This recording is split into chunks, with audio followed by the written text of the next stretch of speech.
Hello everyone and welcome back to another devlog on my 2D farming idle game made in the Unity game engine. This time I've got several features and fixes that I want to showcase. I spent time working on more AI to harvest crops in the game, added a new crop type that gives the player a bonus, worked further on the art that I showcased in the last episode, as well as fixed some small bugs that had been bothering me for a while. I want to start off by showing you all the new collectors in the game. In the second episode, I worked on the carrot, which would harvest all the crops that had been placed down.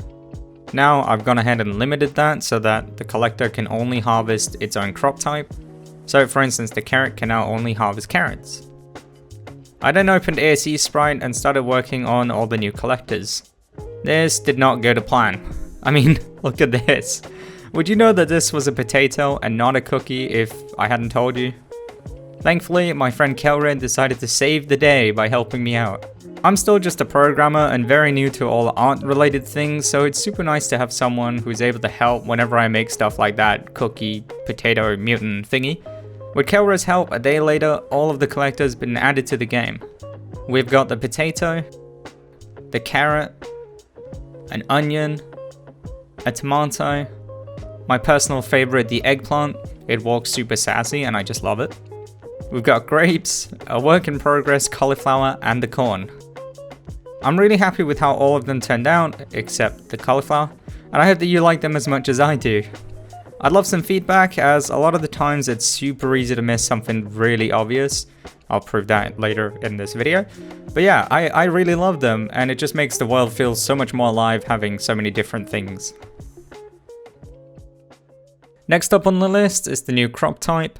One thing that I see many idle games do is add some form of luck using RNG, random number generators. A really good example of this is how clicker heroes have their chest monsters. Whenever you get a chest monster and kill it, it drops a lot of gold, and it just makes you feel excited. There is one thing though, and that is to make sure that the player does not rely on the chest, because it is random whether you get it or not.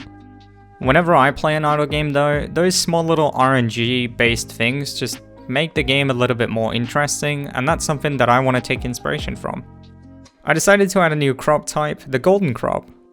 The way I implemented it is currently I generate a random number and then I just use it to spawn a golden crop if it's under a certain value. It's really simple and there's currently a 3% chance of a golden crop spawning. I am debating making that upgradable in the future though. If we head on into the game and have a look, we can see golden crops spawning instead of a normal one. I may or may not have exaggerated the chance of it spawning just for this example. When you harvest it, the golden crop will yield twice the amount of gold. I'm also debating making that upgradable. The new golden crop just adds another exciting element to the game, and I will definitely experiment with other additions in the future similar to this one. If you do have any ideas, then please head over to the Discord server and let me know. I'm more than happy to add your ideas into the game. For the next bit, I want to have a look at the project itself within the engine because I want to discuss some of the changes that I'm going to make, and I didn't make them previously because they're pretty big on the eyes in terms of the change, but currently I'm looking at the ground, and after a comment from the last episode, I looked at the ground as well back then, and I just thought, yeah, they're right. They said to work a bit more on it because it felt out of place, and I couldn't agree more, and I didn't realize this, and that's what I meant with you can overlook the simplest things, and that is that this ground is completely over textured compared to the rest of the game. So what I've done is actually just gone ahead and made it one color. And this is what I mean, it's a big change on the eyes. So currently I think the grass can need reworking with this ground. I don't really think it suits the game anymore, but that's something that we'll do later. I want to start off by saying this is not final, so please don't take that as this is how it's going to be like in the game. All I'm saying is that I really think this is a lot cleaner. The other part I've done is disabled these clouds because we've got a particle system now, thanks to Fairly helping me out with that. I am still new to particle systems as well, so the settings are a bit hard to do. But yeah, if we look at the ground now, you can see how much more simple it is, and if we just go ahead and spawn some potatoes and place down some farms, and that was a bug there. I don't know if you saw, but it showed that I couldn't buy the farms until I purchased something else. But yeah, if we have a look at this, I think it's a lot cleaner to look at. The ground now matches with the trees and so on, But I obviously also want to add some other things like rocks or lighter spots as well into the ground, because there really isn't a whole lot right now. I definitely think that as a player, you're going to spend less time looking at the ground now, because it's not over textured. You're going to focus more on the farms and on your player and so on, and that's pretty good, but I also want to provide some extra little bits into here. So for instance, I don't know if you remember, but in one of the first devlogs, I had maybe like some bones and so on in here. We could do something along the lines of that, maybe.